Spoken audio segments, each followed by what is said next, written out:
नमस्कार दोस्तों, स्वागत है आप सभी को आपके अपने YouTube channel S1 coaching centre में।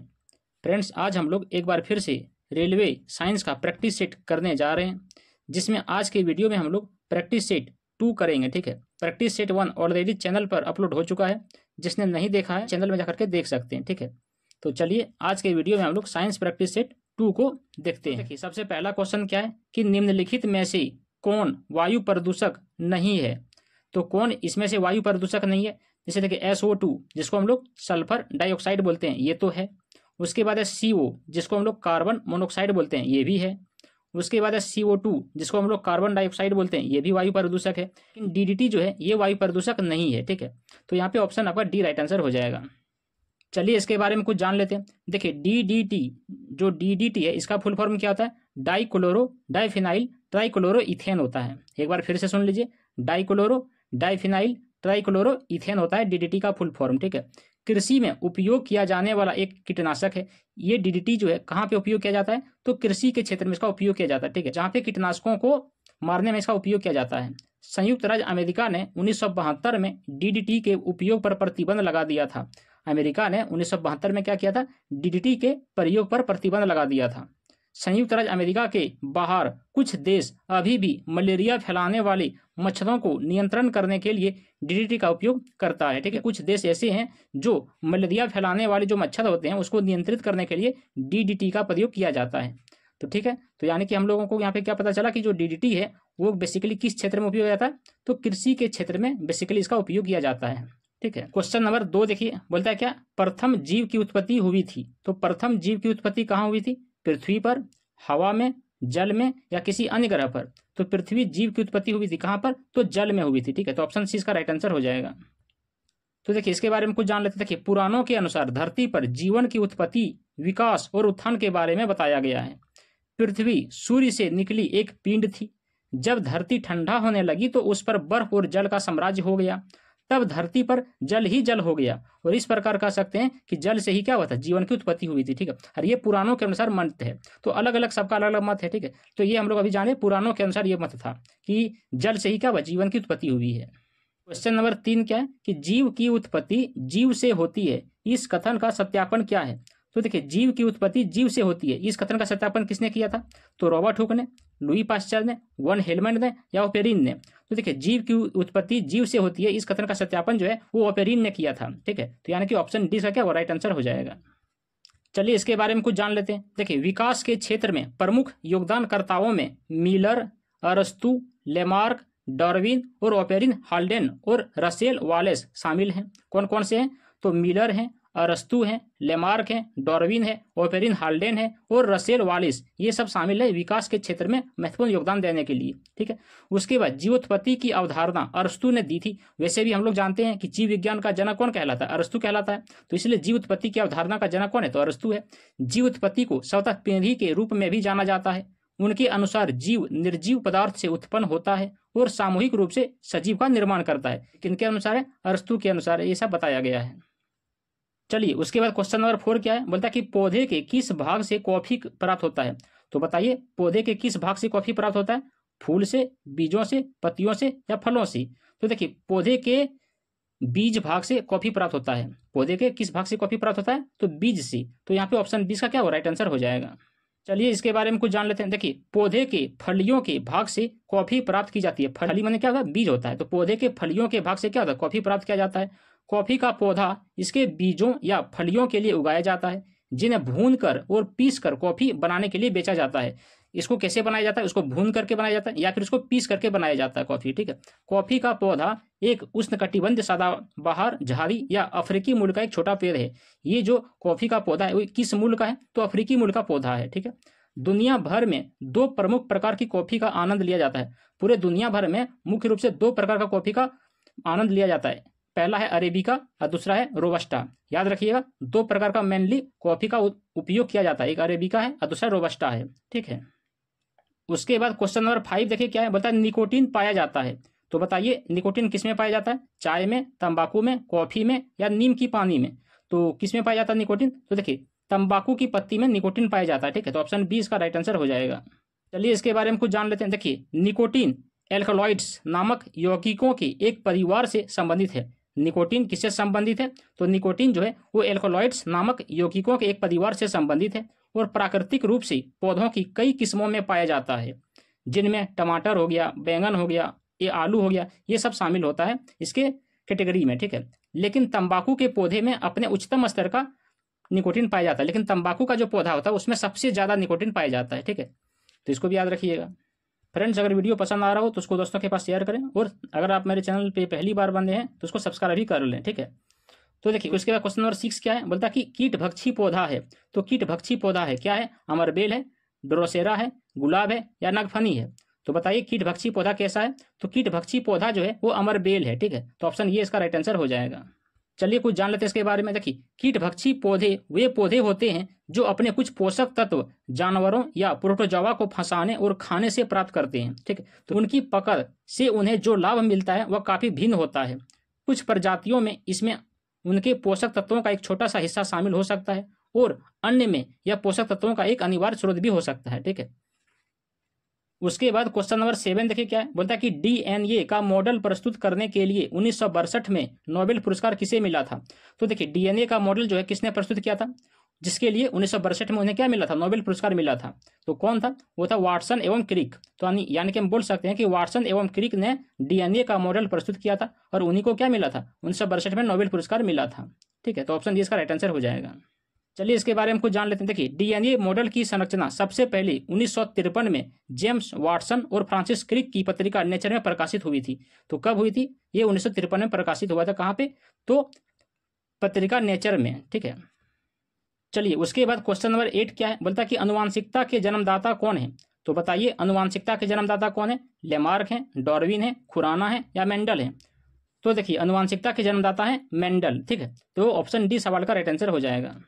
चलिए इसके बारे में कुछ जान लेते हैं। देखिए ऑस्ट्रियाई वैज्ञानिक ग्रेगर जोहान्स मेंडल्स को अनुवांशिकता के मौलिक नियम की खोज के लिए अनुवांशिकता के पिता के रूप में माना जाता है, ठीक है, जिन्हें अब मेंडेलियन लॉ ऑफ इनहेरिटेंस के रूप में भी जाना जाता है। यानी कि हम कह सकते हैं क्या कि जो अनुवांशिकता के पिता के रूप में किसे जाना जाता है? तो जोहान्स मेंडल को, ठीक है, ग्रेगर जोहान्स मेंडल को अनुवांशिकता के पिता के रूप में जाना जाता है, जिन्हें अब क्या कहा जाता है? मेंडेलियन लॉ ऑफ इनहेरिटेंस के रूप में भी अब जाना जाने लगा है, ठीक है। चलिए उसके बाद क्वेश्चन नंबर 9 देखिए क्या है, बोलता है कि आलू क्या है? तो बताइए आलू क्या है? जड़ है, तना है, फल है या बीज है? तो देखिए आलू क्या है? तो आलू एक तना है, ठीक है। तो ऑप्शन 20 का राइट आंसर हो जाएगा। चलिए इसके बारे में कुछ जान लेते हैं। देखिए आलू वास्तव में एक तना है जो भूमिगत तने स्टोलोन से उगता है। आलू के कंदों में कलियां होती है जो पत्तियां और तने पैदा करती है, जबकि जड़ों में इन विशेषताओं का अभाव होता है। तो यानी कि हम कह सकते हैं कि आलू जो है वो कैसा है? एक तना का प्रकार है, ठीक है। उसके बाद क्वेश्चन नंबर देखिए 10 क्या है, बोलता है कि चेचक के वैक्सीन को सर्वप्रथम किसने तैयार किया था? तो बताइए चेचक के वैक्सीन को सर्वप्रथम किसने तैयार किया था? लुई पास्चर ने, डॉक्टर जेनर ने, लिस्टर ने या सॉल्क ने?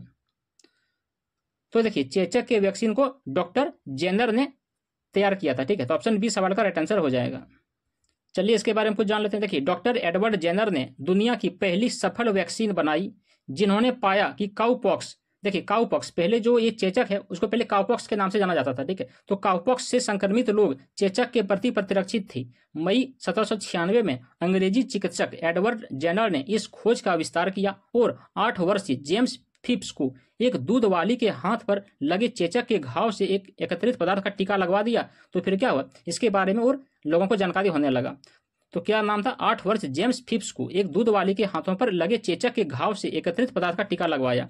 इसी तरह से चेचक के टीके का खोज किया किसने? तो डॉक्टर एडवर्ड जेनर ने, ठीक है। उसके बाद क्वेश्चन नंबर 11 देखिए क्या बोलता है कि निम्नलिखित में से कौन सी बीमारी पर काबू पा लिया गया है? तो बताइए इनमें से कौन सी ऐसी बीमारी है जिसपे काबू पा लिया गया है? कैंसर पर, मस्तिष्क की डिसऑर्डर पर, ज्वारों की डिसऑर्डर पर या टीबी पर? तो देखिए यहाँ पे हो जाएगा ऑप्शन डी इसका राइट आंसर पर, यानी कि टीबी पर जो है अब काबू पा लिया गया है। तो चलिए जानते हैं इसके बारे में कुछ। देखिए अपने फेफड़ों या वॉइस बॉक्स, जिसको हम लोग लेरिंग्स बोलते हैं इंग्लिश में सक्रिय ट्यूबरकुलोसिस वाले लोग खांसने, छींकने, यहाँ तक कि बोलने या गाने पर बैक्टीरिया के साथ हवा को दूषित कर सकते हैं। यह बैक्टीरिया कई घंटों तक हवा में रह सकते हैं। यदि कोई अन्य व्यक्ति उन्हें सांस से अंदर लेता है तो वह व्यक्ति भी क्या हो सकता है? संक्रमित हो सकता है, ठीक है। देखिए उसके बाद क्वेश्चन नंबर 12 देखिए क्या है, बोलता है क्या प्राकृतिक कीटनाशक एजाडिरकेटिन प्राप्त होता है। तो देखिए प्राकृतिक कीटनाशक है, नाम है एजाडिरकेटिन, ठीक है। तो एजाडिरकेटिन जो है प्राप्त होता है, किससे प्राप्त होता है? तंबाकू से, नीम से, आम से या पपीते से। तो देखिए ये प्राकृतिक कीटनाशक जो एजाडिरकेटिन है ये आपका नीम से प्राप्त होता है, यानी कि ऑप्शन बी का राइट आंसर हो जाएगा। तो देखिए नीम का सबसे प्रमुख घटक एजाडिरकेटिन है, जिसे एक महत्वपूर्ण कीटनाशक घटक के रूप में स्थापित किया गया है। यह एक प्रतिवर्धक, विकर्षक और प्रतिकारक एजेंट के रूप में कार्य करता है और अंडो उत्सर्जन को रोककर और पुरुषों में शुक्राणु उत्पादन को बाधित करके कीड़ों में बांझपन उत्पन्न करता है। कौन? तो एजाडिरकेटिन, ठीक है, एजाडिरकेटिन जो नीम से संबंधित है।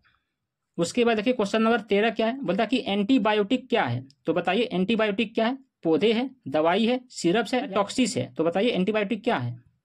तो देखिए एंटीबायोटिक जो है वो एक दवाई है, ठीक है। तो ऑप्शन 20 का राइट आंसर हो जाएगा। तो चलिए इसके बारे में कुछ जान लेते हैं। देखिए एंटीबायोटिक्स ऐसी दवाई है जो बैक्टीरिया से होने वाले संक्रमण और बीमारियों का इलाज करती है। एंटीबायोटिक्स वायरस के खिलाफ काम नहीं करते हैं। पेनिसिलिन भी एक क्या है? एंटीबायोटिक ही है। तो याद रखिएगा पेनिसिलिन भी क्या है? एक एंटीबायोटिक ही है। चलिए उसके बाद क्वेश्चन नंबर 14 देखिए क्या है, बोलता है कि निम्नलिखित में कौन दूध को दही बनाता है। तो बताइए इनमें से कौन है जो दूध को दही बनाता है? खमीर, लैक्टोबैसिलस, राइजोपस या राइजोबियम। तो इसका सही उत्तर हो जाएगा लैक्टोबैसिलस, ठीक है। ऑप्शन 20 का राइट आंसर हो जाएगा। चलिए इसके बारे में कुछ जानते हैं। देखिए लैक्टोबैसिलस या लैक्टिक अम्ल का उत्पादन करके और दूध के पीएच मान को कम करके दूध को दही में बदल देता है। ये बैक्टीरिया लैक्टोज को लैक्टिक अम्ल में परिवर्तित कर देते हैं, जिससे दही का स्वाद जो है खट्टा होने लगता है। यानी कि हम कह सकते हैं कि जो दही का स्वाद खट्टा होता है वो किसके कारण होता है? तो लैक्टोबैसिलस नामक बैक्टीरिया के कारण होता है, ठीक है, जो क्या करता है? दूध से दही बनने में भी मदद करता है वो।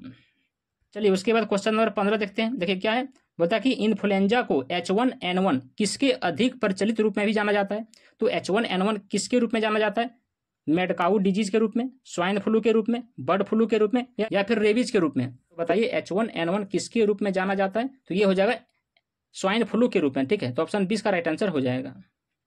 वैसे भी देखिए ये जो स्वाइन फ्लू है ये किससे फैलता है? तो सूअर से फैलता है, ठीक है। जब कोई सूअरों का झुंड होता है, जब उस कोई झुंड में से कोई एक संक्रमित हो जाता है तो पूरा सूअरों का झुंड फिर वहां से इंसानों में ये फैलना शुरू हो जाता है, ठीक है। तो हम कह सकते हैं कि H1N1 यानी कि स्वाइन फ्लू बीमारी जो है किस जानवर से फैलता है? तो सूअर से फैलता है, ठीक है। इसके बारे में भी याद रखिएगा।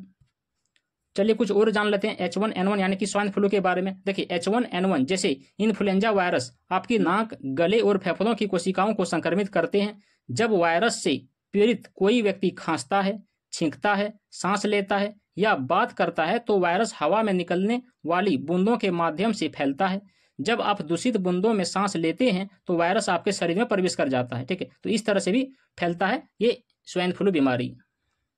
उसके बाद क्वेश्चन नंबर 16 देखिए क्या है, बोलता है कि रडार का आविष्कारक कौन था।